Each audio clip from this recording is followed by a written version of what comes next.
ভিন্ডিকটিভই না, আমি বলবো এটা হচ্ছে আমাদের মনের ভিতরে একটা ক্ষোভ প্রকাশ করলাম, কিন্তু এই ক্ষোভটা আগামীতে এমন ভাবে প্রকাশ হবে, এরপরেও যদি এই ফ্যাসিস্টরা কোনোভাবে কুপরিকল্পনা করে, তো আমরা এদেরকে প্রথমত হচ্ছে যেখানে পাবো ওখানে ধরবো, ধরার পরে ওদের ডিম ওদের ভিতরেই দিয়ে দেবো।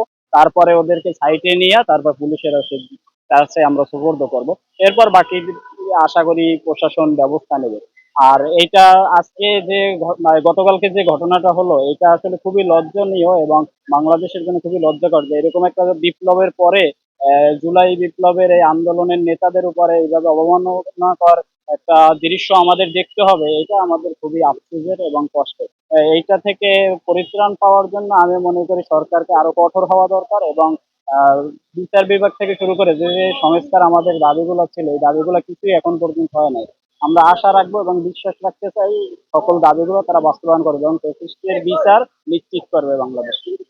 আমাদের প্রধান উপদেষ্টা ডক্টর মোহাম্মদ ইউনূস তার সফর সঙ্গী হিসাবে ডাকসুর সাবেক সমাজ সেবা সম্পাদক আখতার হোসেনকে নিউ ইয়র্কে নিয়ে গিয়েছেন। এবং সেখানে আপনারা সবাই দেখতে পেরেছেন যে আওয়ামী লীগের কতিপয় দালাল সন্ত্রাসীরা আখতার হোসেনের উপর ডিম নিক্ষেপ করেছে। সেই জায়গা থেকে প্রধান উপদেষ্টার সফর সঙ্গী যদি ডিম নিক্ষেপের শিকার হয়, সেই জায়গার প্রেক্ষিতে আমরা আমাদের এই ডিম নিক্ষেপ কর্মসূচি পালন করতেছি। এবং আমরা এই ডিম নিক্ষেপ কর্মসূচির মাধ্যমে একটা জিনিস স্পষ্টভাবে বলতে চাই, সেটা হচ্ছে যে দেখেন, আহ জুলাই গণঅভ্যুত্থানের পর থেকে আমরা বিভিন্ন ধরনের লীগ দেখেছি, আনসার লীগ, পুলিশ লীগ, এরকম হচ্ছে আমরা অনেক লীগ দেখেছি, ডক্টর লীগ সহ নানান লীগ দেখেছি। এবং সর্বশেষ আমরা একটা লীগ দেখতে পেলাম, ডিম লীগ।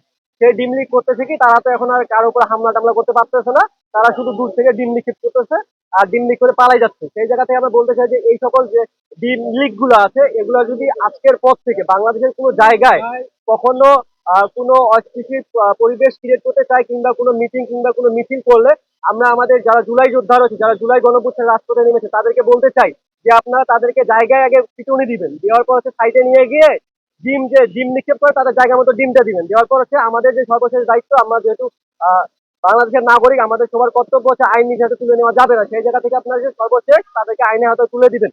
এবং আরেকটা বিষয় আমরা বলতে চাই যে এই যে আমাদের জুলাই গণঅভ্যুত্থানের যারা সম্মুখ সারির যোদ্ধা, তারাই নিরাপদ নাই। সেই জায়গা থেকে আমরা আমাদের নিরাপত্তাটা কোথায় পাবো, এই জায়গা থেকে আমরা ইন্টেন্টকে প্রশ্ন করতে চাই। আপনারা এরকম হচ্ছে নাটক বন্ধ করেন, করে আপনারা আমাদের সবার নিরাপত্তা নিশ্চিত করেন। দেখেন, প্রধান উপদেশের সফর সঙ্গী যদি ডিম নিক্ষেপের শিকার হয়, তাহলে আমরা সেই জায়গাতে ধরে নিতে পারি আমাদের নিরাপত্তা নাই।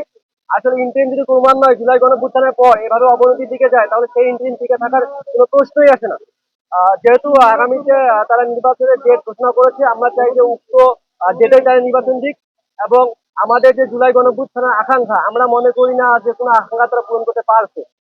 দেখেন, আমরা এখনো কোনো আওয়ামী লীগের বিচার দৃশ্যমান দেখতে পাইনি। পাশাপাশি আমরা বিভিন্ন জায়গায় দেখতেছি যে আওয়ামী লীগ গ্রেপ্তার হচ্ছে, গ্রেপ্তার হওয়ার পর আবার বেরিয়ে যাচ্ছে। আসলে এগুলা কারা করতেছে, কেন করতেছে, এগুলো কিন্তু বাংলাদেশের মানুষ দেখতে পাচ্ছে। আলটিমেটলি দেখেন, আরেকটা জিনিস আমরা বলি, আপনারা সবাই দেখতেছেন, আমরা অনেকেই সোশ্যাল মিডিয়া চালাই কিংবা ইউটিউব চালাই। আমরা দেখেন, যারা জুলাই গণঅভ্যুত্থানের সম্মুখ সারি থেকে নেতৃত্ব দিল, আজকাল তারাই গালি খাচ্ছে।